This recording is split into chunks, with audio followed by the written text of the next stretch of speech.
Serial Kitab Tauhid bagian 29. Kisah di balik pohon yang dianggap keramat. Sahabat Rasulullah SAW yang bernama Abu Waqid Al-Laythi mengisahkan, suatu hari kami pernah keluar bersama Rasulullah SAW dalam sebuah perjalanan menuju Hunain. Ketika itu kami baru saja meninggalkan kekufuran menuju Islam. Dahulu orang-orang musyrikin memiliki sebuah pohon yang dianggap keramat. Mereka beribadah di sisi pohon tersebut.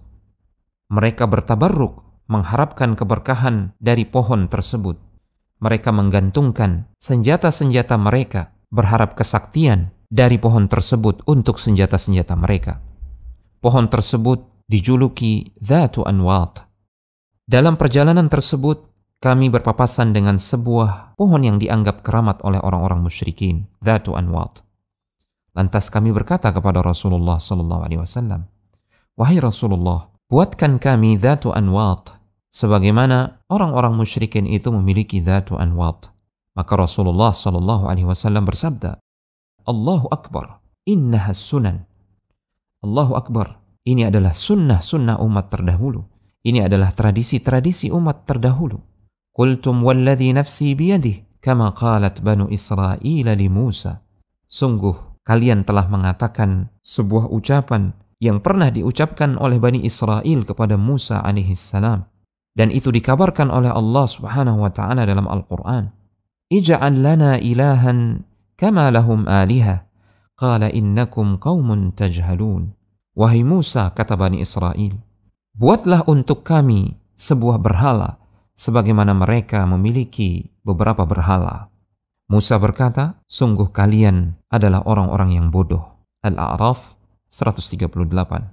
Rasulullah SAW kemudian melanjutkan sabdanya, "Latarkabunna sunana man kana qablakum." Sungguh kalian akan mengikuti tradisi-tradisi orang-orang sebelum kalian. Hadis ini diriwayatkan oleh At-Tirmidzi dan Imam Ahmad. At-Tirmidzi mengatakan hadis ini hasan sahih. Dalam kisah ini disebutkan bahwasanya mereka beritikaf atau beribadah di sisi pohon yang dianggap keramat tersebut. Tujuan mereka adalah untuk mencari keberkahan pohon tersebut, sehingga mereka menggantungkan senjata-senjata mereka pada pohon tersebut, agar keberkahan yang mereka harapkan bisa ada pada senjata-senjata mereka, sehingga senjata-senjata mereka bisa menjadi sakti menurut anggapan mereka.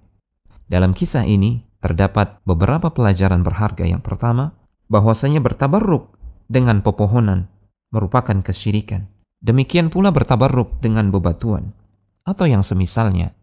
Yang kedua, orang yang baru saja hijrah dari keyakinannya yang batil tidak boleh merasa aman dari masih tersisanya akidah batil dalam hatinya.